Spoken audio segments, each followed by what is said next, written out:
जय श्री कृष्ण। राधे राधे। राधे सत्संग में सत्संग का रसपान करते मेरे सभी आत्मीयजन श्री वल्लभ की प्रेरणा से प्रेरित होकर राधे सत्संग में आज अपन प्रतिकूल परिस्थितियों में भी शिकायत करने की वजह प्रत्येक परिस्थिति को भगवान की देन मानकर धन्यवाद देने से प्रतिकूल परिस्थिति में भी उन्नतिकारक कैसे बन सकती है, एक सुंदर वार्ता प्रसंग से आज हम जानेंगे। लेकिन इससे पूर्व अगर आपने राधे सत्संग चैनल को सब्सक्राइब न किया हो तो जरूर कर देना, जिससे हर सत्संग की जानकारी आपको नोटिफिकेशन से मिलती रहे। और अगर आपने राधे सत्संग का ये वीडियो पसंद आए तो वीडियो लाइक करके शेयर जरूर करना, जिससे आपके सभी स्वजन लाभान्वित हो सके। तो प्रियजनों, हम आज आनंदीबाई के प्रसंग से जानेंगे कि प्रतिकूल परिस्थिति में भी उसे भगवान की देन समझकर परिस्थिति को उन्नतिकारक कैसे बनाते हैं वो देखें। गोकुल के पास ही किसी गांव में एक महिला थी, उसका नाम था आनंदीबाई। वो देखने में तो इतनी कुरूप थी कि देखकर लोग डर जाए। गोकुल में उसका विवाह हो गया। विवाह से पूर्व उसके पति ने उसे देखा नहीं था और विवाह के पश्चात उसकी कुरूपता को देखकर उसका पति उसे पत्नी के रूप में न रख सका एवं उसे छोड़कर उसने दूसरा विवाह कर लिया। आनंदी ने अपनी कुरूपता के कारण ये हुए अपमान को पचा लिया एवं निश्चय कर लिया कि अब तो मैं गोकुल को ही अपना ससुराल बनाऊंगी। आनंदीबाई गोकुल में एक छोटे से कमरे में रहने लगी।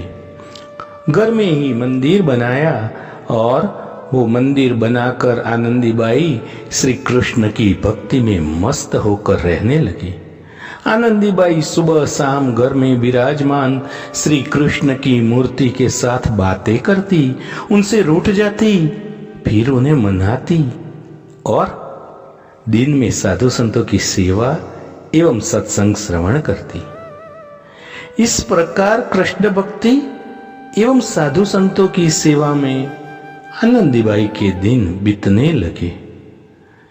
एक दिन की बात है, गोकुल में गोपेश्वर नाथ नामक जगह पर श्री कृष्ण लीला का एक आयोजन निश्चित किया गया था। उसके लिए अलग अलग पात्रों का चयन होने लगा और पात्रों के चयन के समय आनंदीबाई भी वहां विद्यमान थी। अंत में कुब्जा के पात्र की बात चली और उस वक्त आनंदी का पति अपनी दूसरी पत्नी एवं बच्चों के साथ वहीं उपस्थित था। अतः आनंदीबाई की खिल्ली उड़ाते हुए उसने आयोजकों के आगे प्रस्ताव रखा कि सामने ये जो महिला खड़ी है ना, वह कुब्जा की भूमिका अच्छी तरह से अदा कर सकती है। अतः उसे ही कहो ना, यह पात्र तो इसी पर जचेगा, यह तो साक्षात कुब्जा ही है ना। आयोजकों ने आनंदीबाई की ओर देखा, उसका कुरूप चेहरा उन्हें भी कुब्जा की भूमिका के लिए पसंद आ गया। उन्होंने आनंदीबाई को कुब्जा का पात्र अदा करने के लिए प्रार्थना की।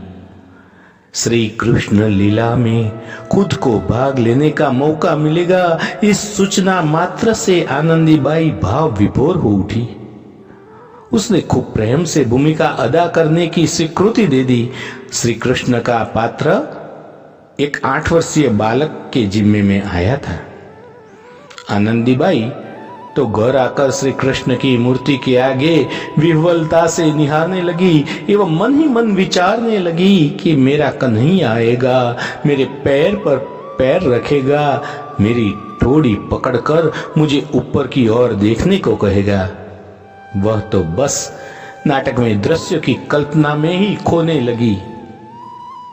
आखिरकार श्री कृष्ण लीला रंग मंच पर अभिनीत करने का समय भी आ गया।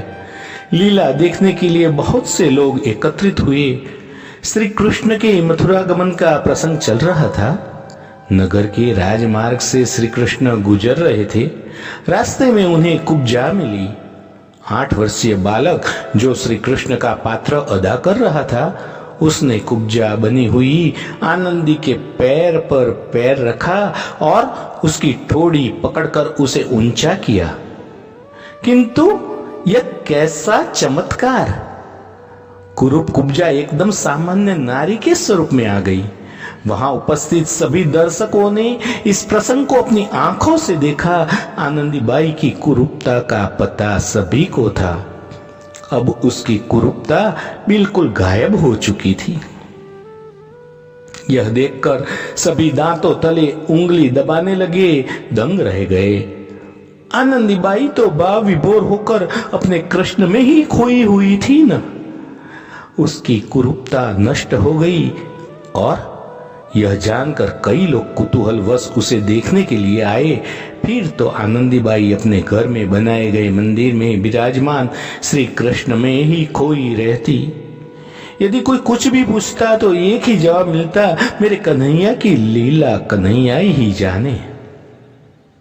आनंदीबाई ने अपने पति को धन्यवाद देने में भी कोई कसर बाकी न रखी। यदि उसकी कुरूपता के कारण उसके पति ने उसे छोड़ न दिया होता तो श्री कृष्ण में उसकी इतनी भक्ति कैसे जगती। श्री कृष्ण लीला में कुब्जा के पात्र के चयन के लिए उसका नाम भी तो उसके पति ने ही दिया था। इसका भी बड़ा आभार मानती थी। इस तरह प्रतिकूल परिस्थितियों एवं संयोगों में शिकायत करने की जगह प्रत्येक परिस्थिति को भगवान की देन मानकर धन्यवाद देने से प्रतिकूल परिस्थिति भी उन्नतिकारक हो जाती है। तो प्रियजनों, आनंदीबाई के इस छोटे से सुनहरे प्रसंग के साथ आज के राधे सत्संग को श्री वल्लभ के चरणों में समर्पित करके अत्र विराम देते हैं।